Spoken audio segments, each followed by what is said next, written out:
Hello friends, I am Trambak Nayak. Welcome back to our channel Biniyog. আজকে আমরা একটা স্টক নিয়ে আলোচনা করব। স্টকটির নাম হচ্ছে বরুণ বেভারেজেস।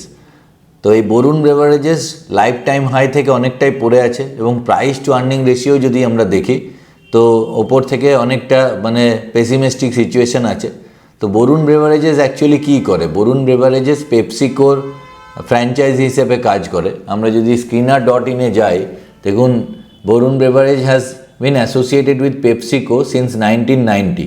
1990 সাল থেকে পেপসিকোর সাথে বরুণ বেভারেজ কাজ করছে as a key player beverage industry, one of the largest franchisee PepsiCo in the world. তো মেনলি পেপসিকোর যেটা কার্বোনেটেড সফট ড্রিঙ্ক আছে, নন কার্বোনেটেড ড্রিঙ্কস এবং package water sold under trademark owned by PepsiCo. তা পেপসিকোর যেটা ট্রেডমার্ক আছে সেটাকে ইউজ করে বরুণ বেভারেজ ডিস্ট্রিবিউশন দেখে। তো মেনলি যেগুলো ব্র্যান্ডের মধ্যে পড়ে, দেখুন Pepsi, 7 up, Mirinda, Mountain Dew, Tropicana juice and many more, এগুলো হচ্ছে বরুণ বেভারেজেস ব্র্যান্ড। তো যদি কোম্পানির মার্কেট ক্যাপিটালাইজেশন 1,61,00,00,000 টাকার market cap, mid cap size company বলা যেতে পারে। তো যেটা প্রাইস টু আর্নিং রেশিও দেখছিলাম, প্রাইস টু আর্নিং রেশিও উপর থেকে যেখানে 2024-এ 100 PE ছিল, এখন ট্রেড করছে 54 PEর মতো।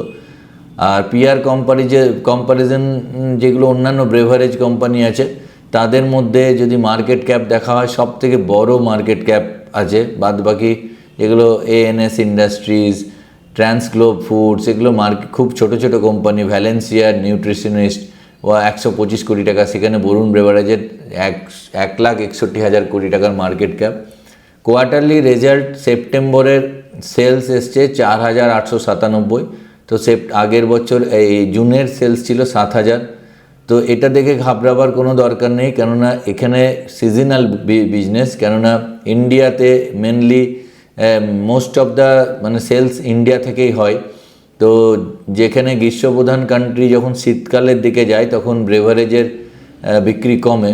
তো জুনে অবভিয়াসলি বেশি হওয়ারই কারণ যে 7,017 কোটি টাকা সেলস, এখানে 4,800 কোটি টাকা এসছে। যদি আপনি ঠিক আগের বছর দেখুন, একইভাবে 7,197 ছিল 2024-এর জুনে সেলস, সেটা 4,805 কোটি টাকা, একদম সেম প্রপোর্শনে কমছে। আবার যদি 2023-এও দেখুন 5,611 থেকে 3,871। তো অনেকে ভাবে কি যে এই কোয়ার্টারে এমন সেলস খারাপ হলো, হয়তো কোম্পানি খারাপ হয়ে গেছে, তা নয়। কেননা সেপ্টেম্বর এবং ডিসেম্বর মাসে আরও সেলস কমে। যেমন 2023-এ 3,800 থেকে 2,668, 2024-এ দেখুন 4,800 থেকে 3,600। তো এইবারেও হয়তো ডিসেম্বর কোয়ার্টারে যখন আসবে তখন সেলস আরও কমবে। নেট প্রফিট যদি কোয়ার্টারলি দেখা হয় তো নেট প্রফিটও এখানে আগের কোয়ার্টারের থেকে কম এসছে। কিন্তু প্রফিট অ্যান্ড লস অ্যাকাউন্ট যদি আমরা দেখি, যেখানে 2013-তে নেট প্রফিট 40 crore-এর লস ছিল, 2023 সালে ঠিক 10 বছর পরে 2,102 কোটি টাকার নেট প্রফিট এসছে। তো নেট প্রফিট 2024-এও কিন্তু বেড়েছে 2,634 কোটি টাকা এবং লাস্ট ট্রেলিং 12 মান্থে প্রায় 3,000 কোটি টাকার নেট প্রফিট আছে। তো খুবই স্টেডি গ্রোথ আছে।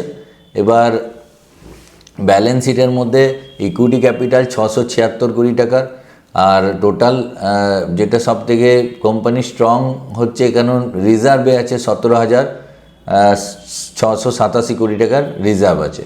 এবার যদি আমরা শেয়ার হোল্ডিং প্যাটার্ন দেখি, প্রোমোটার একটা হ্যান্ডসাম অ্যামাউন্ট হোল্ড করছে 59%, এফআইআই 21, প্রায় 22%-এর হোল্ডিং আছে। ডিআইআরের মধ্যে ডোমেস্টিক ইনস্টিটিউশনাল ইনভেস্টারের মধ্যে যেমন এলআইসি, নিউ ইন্ডিয়া পেনশন ফান্ডের হোল্ডিং আছে, নিপন ইন্ডিয়া অ্যাসেট ম্যানেজমেন্টের 1.31 স্টেক আছে, আর পাবলিকের কাছে আছে 6.84। তো যেখানে স্ট্রং হ্যান্ডে কিন্তু প্রায় 22, এখানে 12, 34% মোটামুটি স্ট্রং হ্যান্ডে আছে। বাকি প্রোমোটারের কাছে আছে আর পাবলিকের কাছে 7% আছে। এবার যদি আমরা চার্টে আসি তাহলে দেখি ওপর থেকে 678 লাইফ টাইম হাই হয়েছিল, সেখান থেকে এখন 477 টাকায় ট্রেড করছে। তো এখানে বরুণ বেভারেজ কিনে রাখলে হয়তো ডিসেম্বর কোয়ার্টারেও রেজাল্ট খারাপ আসবে, একটা রেঞ্জ বাউন্ডের মধ্যে থাকবে, এরকম একটা রেঞ্জ বাউন্ড প্রাইসের মধ্যে থাকবে। কিন্তু এখানে যদি কেউ কিনতে শুরু করে তাহলে একবারেই কেনা উচিত নয়। একবার হয়তো কেনার পরে আরও একবার বা দুবার ম্যাক্সিমাম অ্যাভারেজ করা যেতে পারে। তারপরে যখন পরের বছর থেকে জুন কোয়ার্টার বা পর থেকে রেজাল্ট আসবে তখন থেকে বরুণ বেভারেজের কিন্তু হয়তো রান শুরু হবে। তো সেটা এই জায়গাটাই হচ্ছে কনসলিডেশন জায়গা এবং একটা রেঞ্জের মধ্যে কিন্তু মোটামুটি ট্রেড করছে। তো ওপর থেকে যেটা 29 পয়েন্ট প্রায় 30% ডাউন আছে, এখান থেকে যদি ট্রেড নেওয়া যায় তাহলে ওপরে লাইফ টাইম হাইয়ে প্রায় 42%-এর অপরচুনিটি আছে।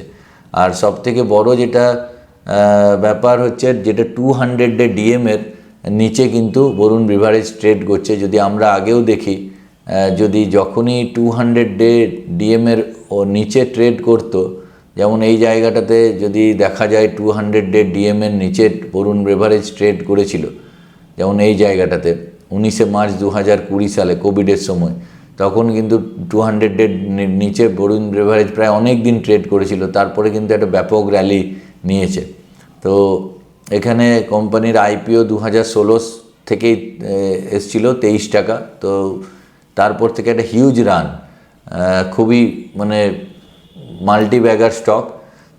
তো 30% ডাউনে পাওয়া যাচ্ছে ওপর থেকে।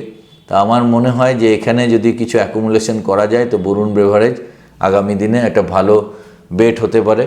তো অবশ্যই আপনি নিজে রিসার্চ করবেন এবং আপনার যিনি রিসার্চ অ্যানালিস্ট আছেন তার সাথে কথা বলেই ইনভেস্টমেন্ট করবেন। আমি এই চ্যানেলে জাস্ট এডুকেশনাল পারপাস আলোচনা করে থাকি। আপনার প্রফিট আপনার লস আমি এই চ্যানেলে জাস্ট শেখাতে থাকবো। তো পরের ভিডিওতে আবার দেখা হচ্ছে।